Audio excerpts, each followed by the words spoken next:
أعوذ بالله من الشيطان الرجيم بسم الله الرحمن الرحيم আসসালামু আলাইকুম ওয়া রাহমাতুল্লাহি ওয়া বারাকাতুহু। তো কেনে আছে আপোনালোকে? আশা কৰোঁ সকলে ভাল আছে। আলহামদুলিল্লাহ ময়ো ভাল আছোঁ। তো যোৱা পিৰিয়ডত যিমানখিনি আমি আলোচনা কৰিছিলোঁ আপোনালোকে চাগে বুজিছে আৰু সকলো লিখি লৈ আহিছে, ভাল লাগিছে। মই চেক কৰিছোঁ বেছিভাগ ল'ৰা ছোৱালীৰ শুদ্ধ হৈছে, কিছুমানৰ অলপ ভুল হৈছে, মই মাৰ্ক কৰি দিছোঁ। আপোনালোকে অহা পিৰিয়ডত কি কৰিব, সেইবিলাক ঠিক কৰি লৈ আহিব, ঠিক আছে?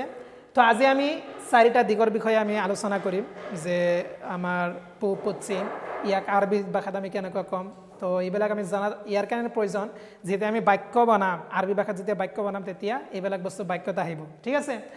তো আমাৰ পাঠৰ নাম কি দিছে যে আল জিহাতুল আৰবাআতু, মানে চাৰিটা যে দিশ আছে ইয়াৰ বিষয়ে আমি আলোচনা কৰিম। তো সৰ্বপ্ৰথমত কি আশ-শাৰকু, সৰ্বপ্ৰথমত কি আশ-শাৰকু, শাৰকু মানে কি ইষ্ট, মানে য'ৰ পৰা সূৰ্য উদয় হয়, ঠিক আছে? ইয়াৰ অপজিট কি আল গৰ্বু, গৰ্বু মানে কি য'ত সূৰ্য অস্তলৈ যায়, মানে কি ৱেষ্ট, ঠিক আছে? তাৰপিছত আল জানুব মানে কি চাউথ, আল জানুব মানে আমাৰ ইণ্ডিয়াৰ চাউথৰ সিফালে যে আছে আমাৰ ইণ্ডিয়াৰ মেপ, তো আল জানুব মানে চাউথ। আশিমাল মানে কি নৰ্থ, আশিমাল মানে নৰ্থ। তো এই চাৰিটা দিশ আপোনালোকে বাক্যত কেনেকৈ ব্যৱহাৰ কৰিব তেনেকৈ ইয়াতে উদাহৰণ আছে, আমি অলপ পঢ়োঁ। ইয়াতে কি দিছে যে আইনা মানে, আইনা আমি আগতে পঢ়িছিলোঁ, আইনা মানে ক'ত? আইনা ইয়াকাউল বাহেৰুল আৰবী, আৰবিয়ান সি ক'ত অৱস্থিত? উত্তৰে কি দিছে যে আল বাহেৰুল আৰবী, বাহেৰুল আৰবী ক'ত আছে? ফি গৰ্বিল হিন্দ, গৰ্ব মানে কি? গৰ্ব মানে পশ্চিম, ইয়াতে আমি পঢ়িছিলোঁ।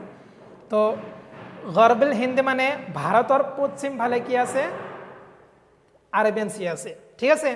তাৰপিছত 2 নম্বৰে এটা প্ৰশ্ন আছে, আইনা তাকাও কেৰেলা, কেৰেলা ক'ত অৱস্থিত? আমাৰ ইণ্ডিয়ান মেপৰ ক'ত অৱস্থিত? কি আছে যে উইলায়াতু কেৰেলা, কেৰেলা ক'ত আছে? ফি জানুবিল হিন্দে, আমাৰ যে ইণ্ডিয়ান মেপ আছে, মেপৰ চাউথ ছাইডত কি আছে? কেৰেলা অৱস্থিত আছে। তো ইয়াতে আপোনাৰ চাব পাৰিব যে প্ৰথম দুটা বাক্যত কি ব্যৱহাৰ কৰিছে? গৰ্ব আৰু জানুব। তাৰপিছত তৃতীয় নম্বৰ বাক্যত আপোনালোকে চাব পাৰিব আইনা ইয়াকাও ক'ত অৱস্থিত? খালিজু বেংগল, বে অফ বেংগল যিটো আমাৰ সমুদ্ৰ আছে, সেইটো আমাৰ ভাৰতৰ কোন ছাইডত অৱস্থিত? তো এইটো কি কৰিছে? প্ৰশ্ন কৰিছে। তো উত্তৰত কি কৈছে যে খালিজু বেংগল, খালিজু বেংগল ক'ত আছে? ফি শাৰ্কল হিন্দ, ইয়াতে কি ব্যৱহাৰ কৰিছে? শাৰ্ক ব্যৱহাৰ কৰিছে। তো শাৰ্ক মানে কি?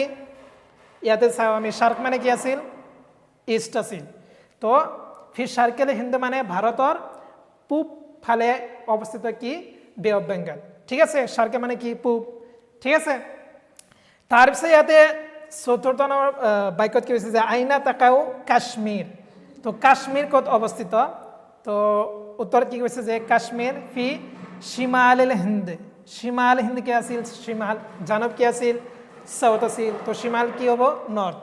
তো ভাৰতৰ নৰ্থ ছাইডত অৱস্থিত কি? কাশ্মীৰ। তো আপোনালোকে এই চাৰিটা বাক্যত আপোনালোকে চাব পাৰিব যে প্ৰথম বাক্যত কি ব্যৱহাৰ কৰিছে? গৰ্ব ব্যৱহাৰ কৰিছে, দ্বিতীয় বাক্যত জানুব ব্যৱহাৰ কৰিছে, তৃতীয় বাক্যত শাৰ্ক ব্যৱহাৰ কৰিছে, চতুৰ্থ বাক্যত কি হৈছে? শিমাল ব্যৱহাৰ কৰিছে। আৰু এই চাৰিটা যে দিশ ইয়াতে ব্যৱহাৰ কৰিছে, আপোনালোকে অলপ লক্ষ্য কৰিলে গম পাব, এই চাৰিটা কি কৰিছে?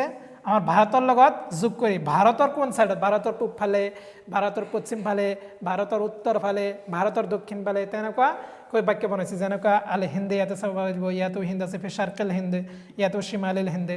মানে চাৰিওটা বাক্যত কি কৰিছে? ভাৰতৰ কোন ছাইডত আছে বা ভাৰতৰ কোন দিশত আছে সেইটো কি কৰিছে? ইয়াতে উল্লেখ কৰিছে।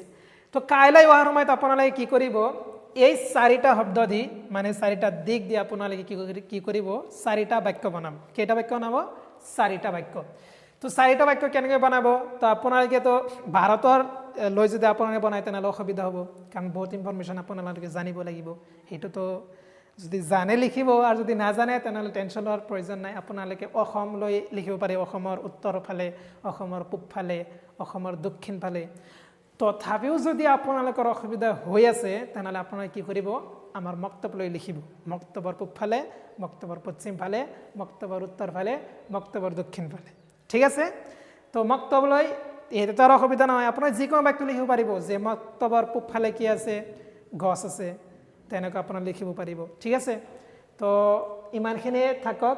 বাকী ইনশাল্লাহ আমি পিছত আলোচনা কৰিম তো কাইলৈ আপোনালোকে সেইটো ভুলি নাযাব চাৰিটা দিশ মানে চাৰিটা শব্দ দি আপোনালোকে চাৰিটা বাক্য বনাই লৈ আহিব ইনশাল্লাহ মই চেক কৰিম তাতে যদি কিবা যদি ভুল হয় ইনশাল্লাহ মই ঠিক কৰি দিম আৰু কাৰেকশ্যনৰ কাৰণে আপোনালোকক দিম আজি যিমানখিনি আপোনালোকে ভুল কৰিছে কাইলৈ ঠিক কৰি লৈ আহিব ঠিক আছে তো আজি ইয়াতে সামৰিছোঁ আসসালামু আলাইকুম ওয়া ৰাহমাতুল্লাহি ওয়া বাৰাকাতুহু